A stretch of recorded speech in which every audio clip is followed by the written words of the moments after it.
Un mausolée perdu au pied des montagnes afghanes de l'Hindoukouche, non loin de la frontière pakistanaise. Dans ces cellules, des hommes enchaînés. Il ne s'agit pourtant pas d'une prison, mais d'un centre de traitement pour malades mentaux. Le patient est enchaîné ici pendant 40 jours et il suit un régime spécial. Il reçoit 3 fois par jour du pain et du poivre noir.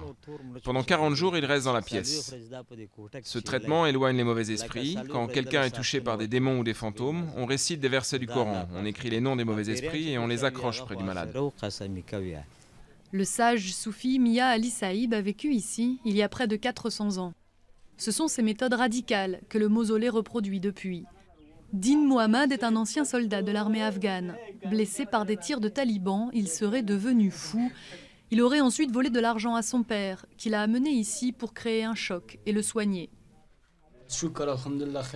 Grâce à Dieu, quand je prie, je me sens mieux. Mais ici, c'est un véritable enfer. J'en veux beaucoup à mon père. Un traitement difficile auquel s'ajoutent les badauds et les enfants qui viennent se moquer des patients, sans compter les tombes juste devant les cellules. Parfois, les familles ne viennent pas rechercher le patient. Parfois, il reste ici 6 à 8 mois et il meurt. Alors nous les enterrons ici.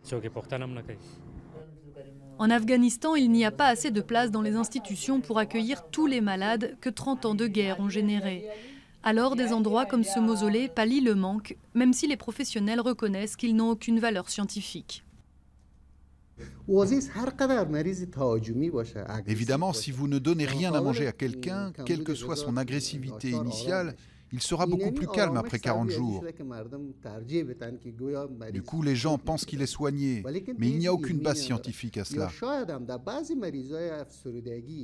Éventuellement, dans certains cas de dépression légère ou de troubles peu graves, le choc peut aider à guérir. Ou bien cela marche aussi par effet placebo. Selon les gardiens du lieu, ce traitement de choc aurait permis de soigner des milliers de personnes. Un chiffre bien sûr impossible à vérifier.